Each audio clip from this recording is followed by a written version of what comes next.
1983년 10월 9일 한 아이가 TV를 켰습니다. 중학교 1학년이었어요. 마라톤 중계를 보다가 잠이 들었는데 눈을 떠보니 화면이 달라져 있었습니다. 선수들이 사라지고 검은 바탕에 한자가 흘렀어요. 아이는 영화가 시작된 줄 알았습니다. 한글날 공휴일이니까 영화 한 편 틀어주나 보다 그렇게 생각했죠. 근데 엔딩 자막이 올라오는 거예요. 사망자 명단이었습니다.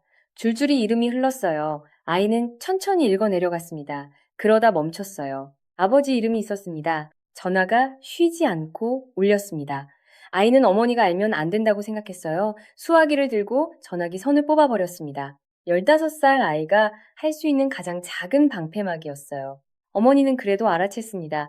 안방으로 들어오더니 10초 만에 기절했어요. 그 아이가 개그맨 심연섭 씨입니다. 오늘은 아웅산 묘소 폭탄 테러 이야기입니다. 사건 자체만이 아니에요. 그 사건이 어디서 시작됐는지, 실행한 사람들이 어떤 운명을 맞았는지, 그리고 이게 오늘의 핵심입니다. 왜 그 사건의 무대였던 나라가 40년이 지난 지금 조용히 다시 북한의 손을 잡고 있는지까지 파고 들어갑니다. 표면에서 출발합니다.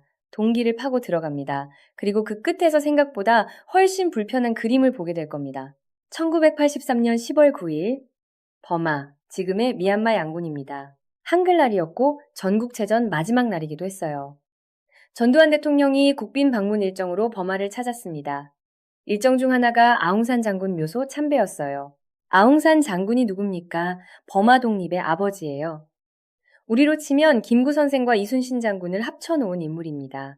버마 사람들에게 그 묘소가 어떤 의미인지는 뒤에 다시 이야기하겠습니다. 우선 그 자리에서 무슨 일이 벌어졌는지부터예요. 북한 공작원들이 전날 밤 몰래 침투해서 폭발물을 설치했습니다. 클레이모어 2개, 소위탄 하나 천장에 숨겨뒀어요. 계획은 이랬습니다. 전두환 대통령이 입장하면 의전 음악이 연주된다. 그 음악 소리를 신호 삼아 원격 폭파한다. 단순하고 치명적인 계획이었어요. 그런데 그날 전두환 대통령이 몇 분 늦었습니다. 공교롭게도 연주 시작 전에 악단이 연습 삼아 짤막하게 한 번 더 연주를 했어요. 멀리서 숨어 대기하던 북한 공작권이 그 소리를 신호로 착각했습니다. 버튼을 눌렀어요. 대통령은 아직 안에 없었습니다. 대신 먼저 들어가 있던 수행단이 폭발을 직격으로 맞았습니다. 한국 측 사망자 17명, 부상자 수십 명, 당시 이범석 외무부 장관, 서석준 경제기획권 장관, 한병춘 비서실장, 대한민국 내각의 핵심이 그 자리에서 한꺼번에 목숨을 잃었습니다. 대한민국 전체가 충격에 빠진 사건입니다. 그 당시 어린 시절을 보낸 분들이라면 전쟁 나는 거 아니냐는 이야기가 실제로 돌았을 정도예요. 국가 비상상태 수준의 경계가 선포됐고 대한민국과 북한이 그야말로 정면 대치하던 시기였습니다. 잠깐만요. 여기서 한 가지를 반드시 짚어야 합니다. 폭발물 3개 중 소위탄 하나가 폭발하지 않았어요. 소위탄의 역할이 뭔지 아십니까? 증거물 소각입니다. 나머지 2개가 터진 뒤에 소위탄이 터지면 폭발물의 흔적이 사라지는 거예요. 수사관이 쫓아갈 물증이 없어지는 거죠. 근데 그게 안 터졌습니다. 덕분에 증거물이 고스란히 남았고 수사당국이 추적할 수 있었어요. 잡아보니까 폭발물 제조 방식이 난파 공작원들이 쓰는 방식과 정확히 같았습니다. 이건 북한 소행일 수밖에 없다는 결론이 나왔고 공작원들이 잡혔어요. 역사라는 건 때로 아주 작은 우연 하나에 걸려 있습니다. 소위탄 하나가 불발됐다는 사실이 이 사건의 전모가 밝혀지는데 결정적이었어요. 북한은 테러가 일어나는 순간부터 부인했습니다. 남조선 내부 세력의 음모다. 우리한테 뒤집어 씌운다. 그 논조로 각국 외교관들에게 배포하라는 지시가 내려왔어요. 당시 미얀마에 파견됐던 북한 외교관, 나중에 탈북한 분의 증언입니다. 자기가 저지른 일을 내부 음모론으로 포장해서 유포하라. 그리고 그걸 자기 직원들한테 진짜 범인인 줄 아는 사람들한테 시킨 거예요. 공작권은 3명이었습니다. 신기철, 김진수, 강민철. 이 3사람의 이후 이야기는 사건 보도에서 거의 다뤄지지 않습니다. 교과서에도 안 나와요. 신기철은 현장에서 사살됐습니다. 도주 과정에서 교전 끝에 사망했어요. 김진수는 체포됐습니다.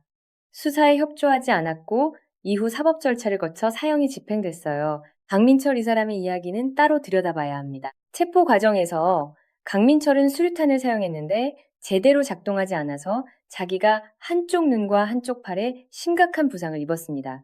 그 순간 그는 어떤 생각을 했을까요? 수류탄을 뽑는 순간 터진다는 건 체포될 상황이 오면 거기서 죽으라는 명령이었구나.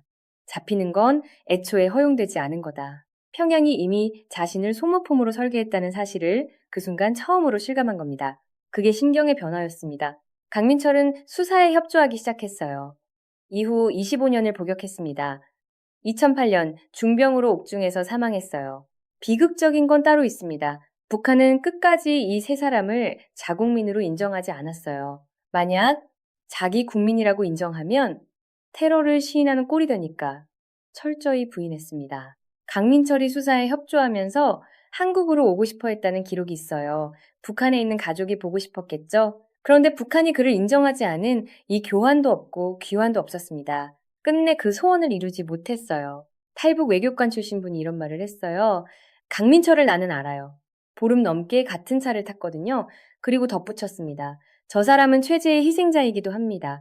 같은 차를 보름 넘게 같이 타고 다닌 사람이 나중에 자기가 몰약한 사건의 실행범이었다는 걸 알았을 때 그분이 느낀 감정이 어땠을까요? 그리고 또 이렇게 말했습니다. 82년도에 아프리카에서 이 계획이 진행됐다면 나도 저런 운명을 맞았을 수도 있었겠구나. 북한의 대통령 암살 작전은 미얀마 이전에 아프리카에서도 검토된 적이 있었다고 합니다.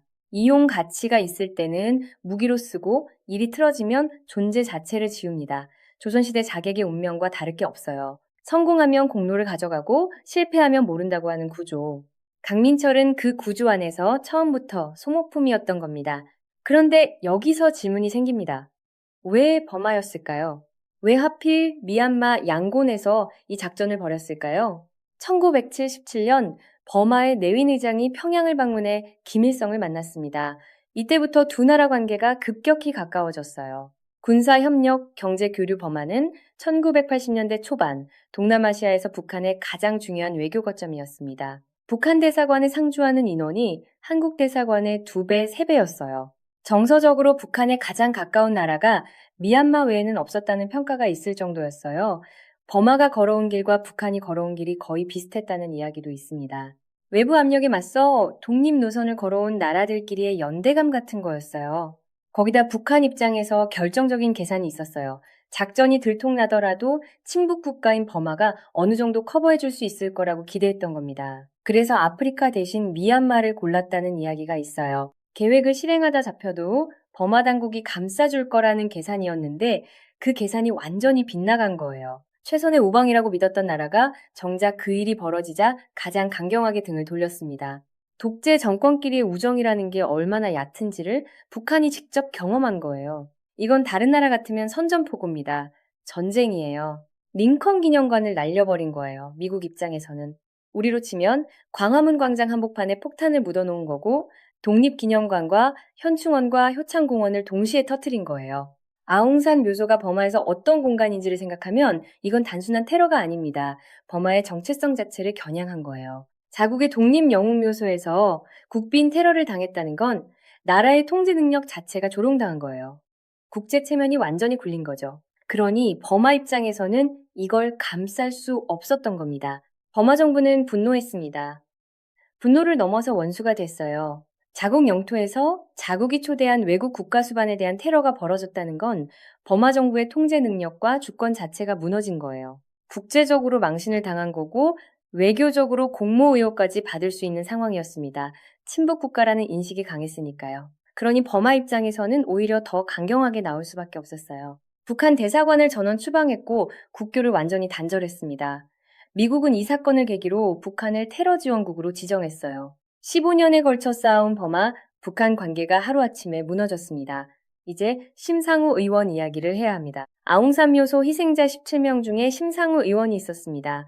당시 민정당 총재 비서실장이었어요. 사실 보세였고 초선 의원으로 의정활동을 시작한 지 2년밖에 안 됐을 때였습니다. 광주 지역 언론인 출신입니다.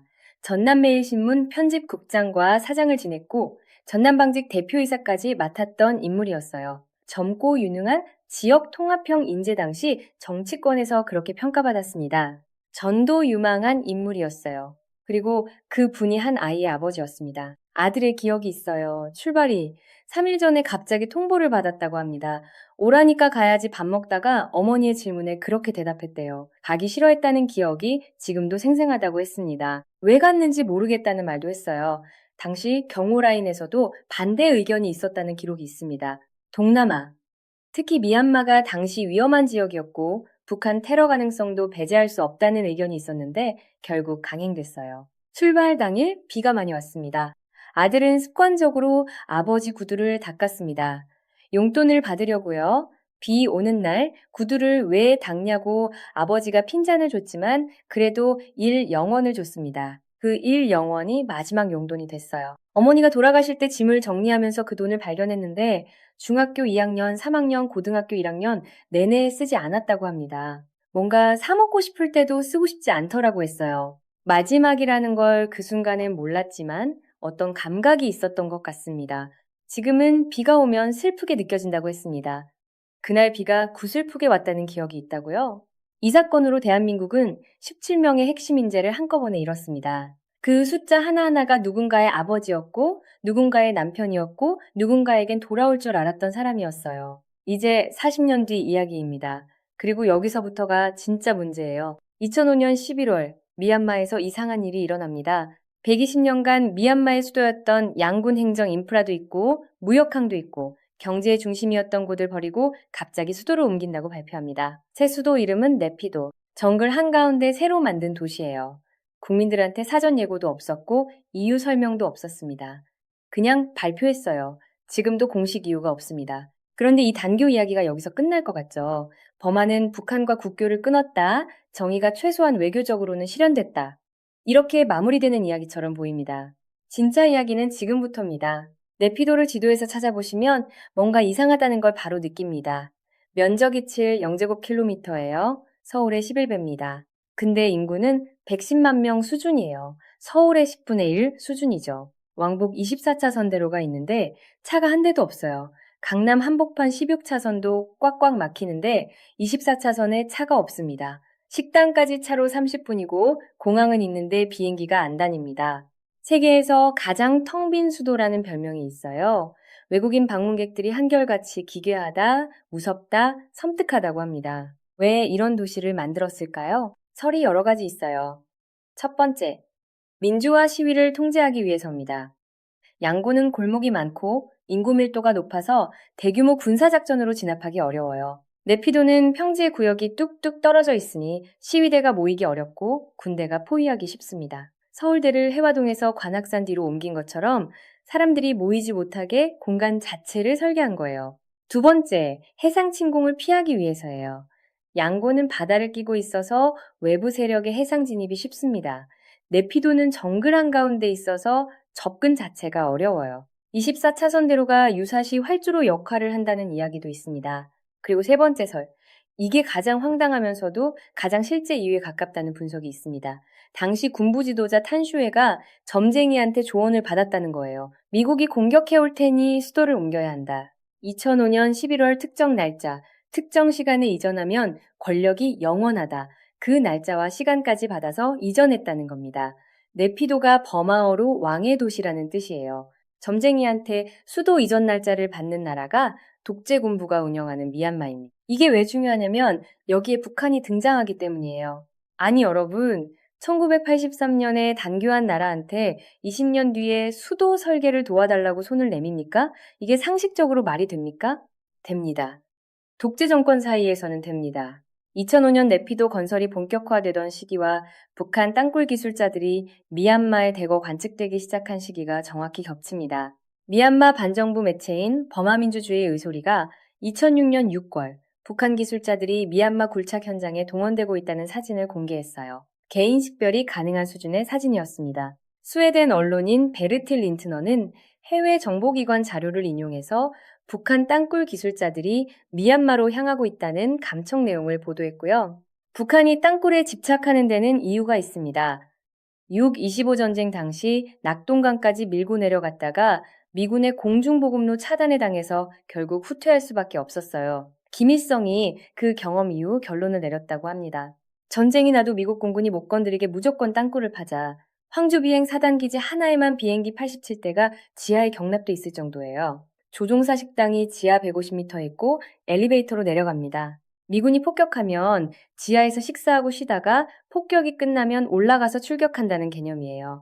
이 이야기를 직접 들었다는 탈북자분의 증언도 있습니다. 지하에서 기타 치고 노래 부르면서 밥 먹다가 미국 비행기 물러가면 나간다고 실제로 김일성이 그렇게 말했다고 해요. 북한의 땅굴 기술은 세계적 수준입니다. 그리고 미얀마 군부가 그 기술을 필요로 했어요. 네피도 지하에 땅굴이 최대 800개가 있다는 이야기가 있습니다. 미국이 공격해와도 지하로 내려가면 된다는 발상 김일성의 그것과 정확히 같은 논리입니다. 독재 정권이 자국민의 안전보다 자신의 생존을 먼저 설계할 때 어떤 건축을 하는지 네피도와 그 지하 구조가 보여주는 겁니다. 이거 웃을 일이 아닙니다. 이 땅굴들이 단순히 군사시설로만 기능하는 게 아니에요. 군부 지도자가 유사시에 숨어 들어갈 개인 피난처이기도 합니다. 국민을 지키는 게 아니라 자신을 지키는 거예요. 탈북 후 시리아에서 외교관으로 근무했던 분의 증언도 있어요. 현지에서 만난 코미드 북한 군수산업 담당기관 대표부 부대표가 자신이 미얀마에서 2년간 복무했다고 했습니다. 미얀마 군복을 입고 다녔대요. 왜 군복을 입었냐고 물으니 노출이 될까봐 그렇게 할 수밖에 없었다고 했다는 겁니다. 정체를 숨기고 현장에 들어간 거예요. 50년 뒤에 밝혀질지 100년 뒤에 밝혀질지 모르는 기밀로 묻히는 작전들이 지금도 어딘가에서 진행되고 있다는 이야기예요. 독재 정권의 생존 연대입니다. 1983년에 원수가 됐다는 것, 그 사이에 단절이 있었다는 것. 독재 정권에게 역사는 협상의 도구일 뿐이에요. 필요하면 기억하고 필요 없으면 없는 일이 됩니다. 아웅산 묘소 폭탄 테러로 원수 국가가 됐어도 20년이 지나 군부가 다시 북한이 필요해지면 손을 내밉니다. 체면도 없고 기억도 없어요. 이념도 도덕도 없습니다. 이기만 있을 뿐이에요. 이게 독재 정권이 작동하는 방식입니다. 영원한 적도 없고 영원한 우방도 없다. 이 말은 민주주의 외교에서도 쓰이지만 독재 정권 사이에서는 그 의미가 다릅니다. 민주주의 외교에서는 이익이 바뀌면 관계가 조정됩니다. 독재 정권 사이에서는 이익이 바뀌면 역사 자체가 지워집니다.